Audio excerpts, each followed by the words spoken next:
Assalamualaikum. Ini buat yang penyuka autophagy dan fasting ya, intermittent fasting atau extended fasting. Udah berapa lama nih autophagy dan fasting menjadi hype gitu di ranah popular wellness. Tapi seperti kata pepatah tuh, kuman di seberang lautan kelihatan, gajah yang di pelupuk mata bisa malah nggak kelihatan. Nah, kalau yang belajar kedokteran mestinya nggak silap kayak gitu ya. Tapi ini maksud saya yang amatiran seperti kita-kita ini. Kok kita? Gue aja kali. Sekarang sih enggak ya kalau saya. Tapi ini di awal-awal dulu. Saat mulai-mulai fasting tuh. 3-4 tahun lalu gitu ya. Nyarinya tuh autofagi aja terus. Dengerin Dr. Jason Fung, Mindy Pels, Eric Berg, Jam Nadas, David Sinclair, terus siapa lagi tuh. Guru-guru fasting populer. Termasuk juga sharingnya ya dokter-dokter lokal Indonesia. Tapi saya waktu itu melupakan satu fenomena penting yang namanya MMC. Nah, ini udah 2026, ternyata banyak teman masih kayak gitu tuh. Fokusnya ke autofagi melulu, kacamata kuda, tapi belum tahu, nggak ngerti, masih nggak peduli, masih silap sama gajah yang di pelupuk mata. Yang namanya MMC tadi atau Migrating Motor Complex. Nah, berapa kali kita udah bahas autofagi ya.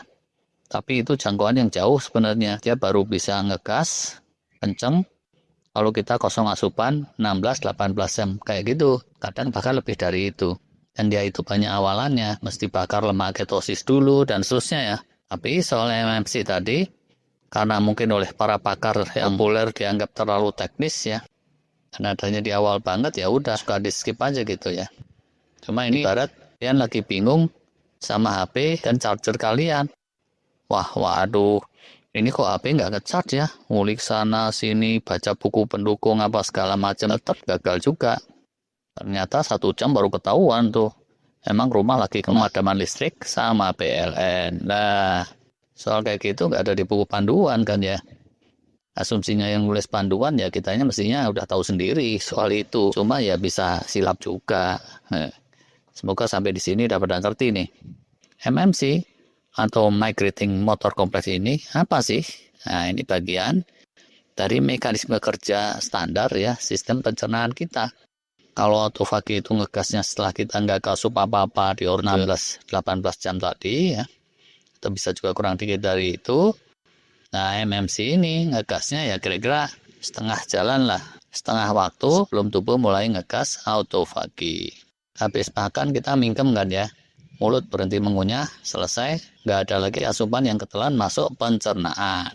Refleks di pencernaan ya udah, itu asupan terus diproses gitu ya. Pertamanya di lambung, lanjut, terus bergelombang, teruskan ke jalur berikutnya, usus halus, usus 12 jari kayak gitu, kemudian kedorong ke kolon atau usus besar.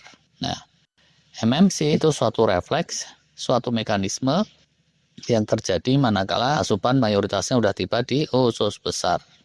MMC ini suatu sistem sweeping ya, sapu jagat gitu, berupa gelombang mekanis atau gelombang bioelectricity yang kuat yang mendorong pembersihan sisa-sisa makanan, bakteri-bakteri, dan lendir-lendir yang tercecar tertinggal supaya terdorong ke arah usus besar sekalian.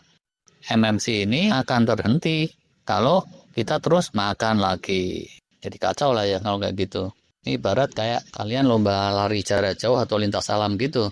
Pasti tahu kan ya. Kalau masih ada pemberangkatan start ya tim sweeping, tim penyapu belum kerja. Tim sweeping atau penyapu itu bekerja setelah udah nggak ada yang start lagi. Bisa juga setelah ada yang sampai di finish. Atau setelah melewati threshold waktu tertentu. Dia mulai itu menyusun rute lomba dari titik awal, titik start. Lalu siapapun yang sempat kekejar sama dia ya kesapu. Diskualifikasi gitu. Nggak bisa begitu aja dimi-dimi seenaknya di rute lomba. Dia mesti menyingkir dari situ hanya untuk berada di jalur lomba, ya udah selesai. MMC kayak gitu, udah nggak ada lagi yang muncul di garis start, nggak ada asupan lagi.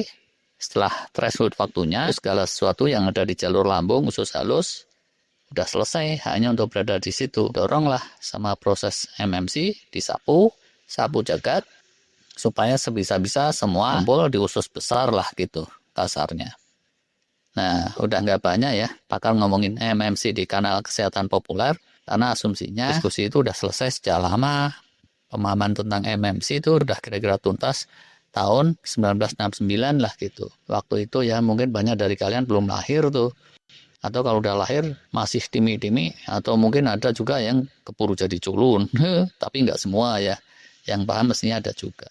Kalau terus MMC ini dilupakan, si gajah yang di pelupuk mata, hati-hati.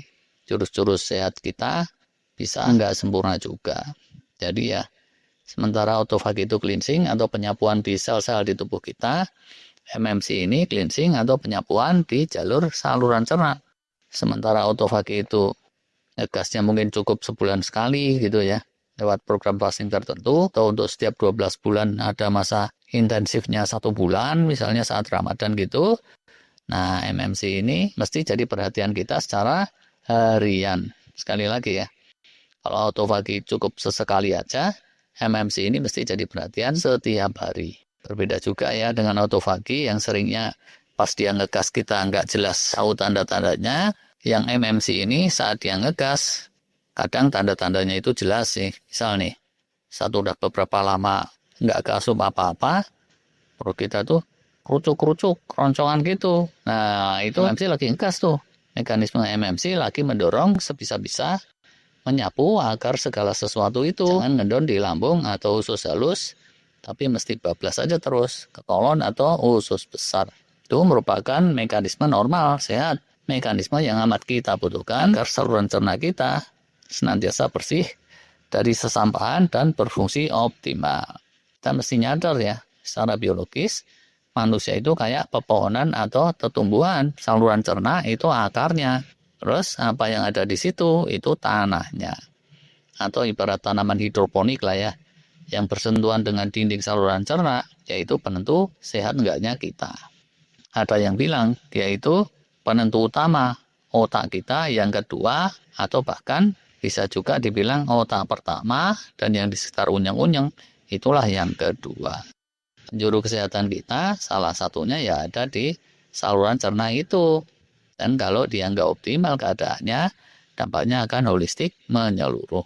Nah, karena itu ya, walau sebetulnya ilmunya udah diketahui dari 1969, nun sekian tahun yang lalu, kalau kalian mau sehat secara optimal, jangan lompat langsung ke autofagi, terus melupakan MMC tadi. Hati-hati, ada sejumlah kebiasaan itu bakal meniadakan atau meredam MMC ini, tapi itu topik lanjutan lah ya. Oke lah, kalau mau langsung googling sendiri tentang MMC, silakan aja. Tapi kalau mau dengar dari kanal sini, insya Allah lain waktu akan kita bikin lah soal itu. Lebih kurangnya mohon maaf. Terima kasih. Wassalam.